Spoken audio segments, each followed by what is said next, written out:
I describe myself not as a pro-business Republican, but as a pro-market Republican. I think it's an important distinction.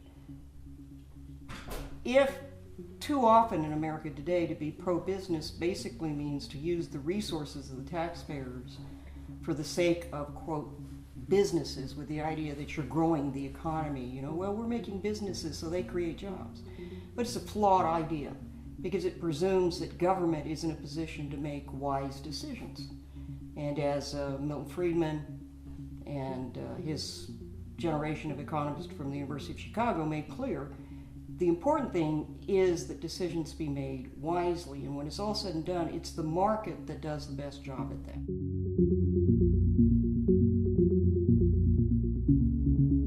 The problem with government getting involved directly in business is that there's no consequence when they make mistakes. A bureaucrat doesn't lose his job if he lends money to the wrong company. He basically therefore doesn't really learn from his mistakes. So he'll continue to lend money to failing businesses or to businesses that would be have less of an impact on the economy than some other business, and he never figures it out.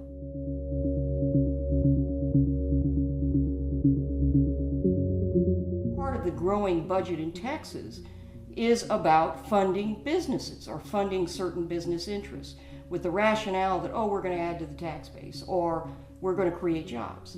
And that assumes that those things aren't going to happen if the government's not involved. And that's what's wrong.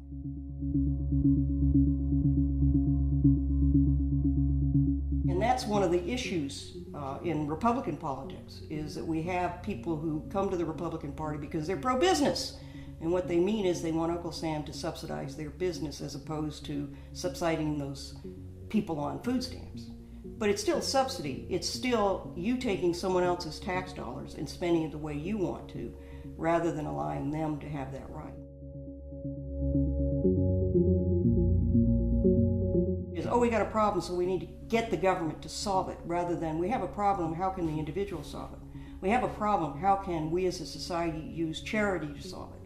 And that's an important distinction, because once the government has the power to solve our problems, they also have the power to create our problems. Once the government has the power to give us things, they also have the power to take things from us. And in the reality is the government always takes more, because the government is always inefficient. So it always takes more, it always costs more. And who do we really end up subsidizing? 9 times out of 10, what we're really subsidizing are government employees who make upper middle class or middle class income. We say we're doing it for the poor and the working class, but in reality what we're doing is subsidizing people who work for the government at the expense of those of us who don't, at the expense of private business, and most of all at the expense of the people at the bottom who are trying to succeed in business.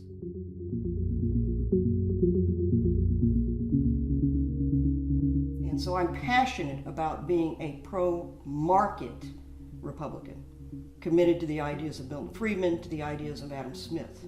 And that means saying no to corporate welfare, just like you say no to any other kind of government program.